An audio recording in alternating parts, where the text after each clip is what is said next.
सीधे उस लम्हे की तरफ चलते हैं जहां पे मोहम्मद सिराज ने एक बार फिर से बताया कि क्या जज्बा लेके आए हैं वो इस दौरे पे। जॉइंट हाईएस्ट विकेट टेकर एक बार फिर से इस सीरीज में।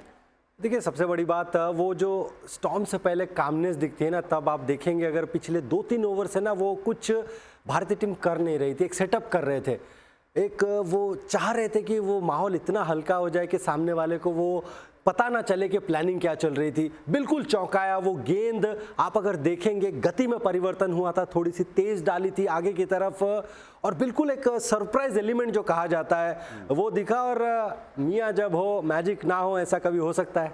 एब्सोल्युटली, साझेदारी का मैजिक था यशस्वी जायसवाल और आकाशदीप के बीच में, या फिर ध्रुव जुरैल और जाडेजा के साथ के बीच में, या फिर वॉशिंगटन सुंदर और प्रसिद्ध कृष्णा के बीच में। उसके बाद इस सब के बीच में मेन कैरेक्टर एनर्जी लेके आए मोहम्मद सिराज, जिनको वो सफलता मिली। ओपनिंग पार्टनरशिप्स एक बहुत बड़ी हाईलाइट रही है। जब भी इंग्लैंड ने वो रिकॉर्ड रन चेजेस माउंट की हो, चाहे वो 2022 में वो मुकाबला हो बर्मिंघम का, या फिर इसी सीरीज में जब हेडिंगली में 371 रन पे पहुंचे थे।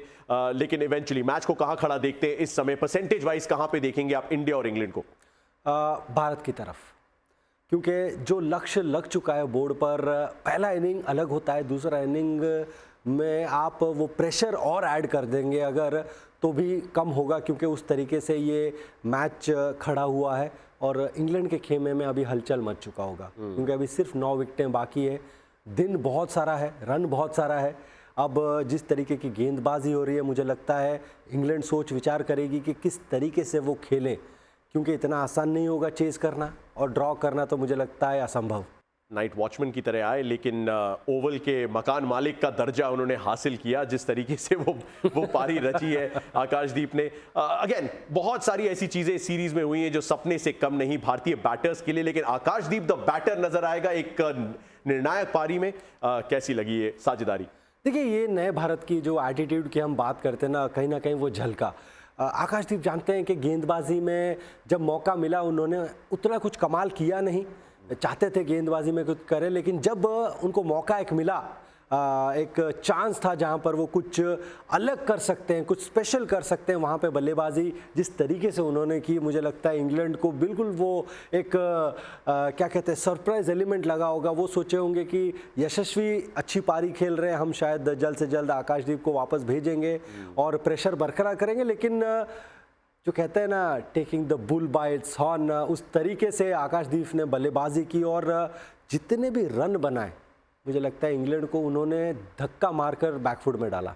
अमिट छाप छोड़ी आकाशदीप ने, लेकिन अमित जी जो है वो सबसे ऊपर है। 84 रन की वो पारी इसी मैदान पे आई थी एक्चुअली 14 साल पहले, तो उनके एक आंकड़े के तो पार गए, बट लगभग उसी तरह का योगदान अगर भारत की परफॉर्मेंसेज इंग्लैंड में देखी जाए एक नाइट वॉचमैन द्वारा। कुछ याद है मिश्रा जी की उस पारी की?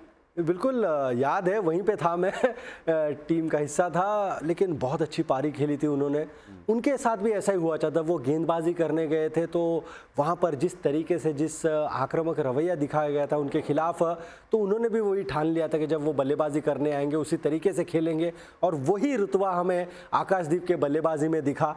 आपको एक मोटिवेशनल फैक्टर चाहिए होता है, आप किस तरीके से अपने आप को वो पंप अप करते हैं, तो कहीं ना कहीं आकाशदीप ने वो सोचा होगा एक मौका है, दोनों हाथों से उन्होंने ग्रैब किया और एक अच्छी पारी खेली। वो जो शतकीय साझेदारी हमने देखा दोनों के बीच, कहने में इतना आसान लग रहा है लेकिन इतना आसान होता नहीं है। आप 100 रन की साझेदारी बात कर रहे हैं, आप बात कर रहे हैं एक नाइट वॉचमैन आकर इतनी अच्छी पारी खेलता है और शतक बनाता है, वो गेंदबाजों को झेलता है। उसी की बदौलत मुझे लगता है भारत को एक सेटअप मिल गया, जहां पर आप देखते हैं इतना बड़ा स्कोर मिला भारत को। वहां पर आप कहेंगे वॉशिंगटन सुंदर को वो अर्धशतक मिला, रविंद्र जडेजा को अर्धशतक मिला। ये सब तभी संभव हुआ जब वो पहले सेशन में आकाशदीप ने अपना विकेट नहीं गंवाया।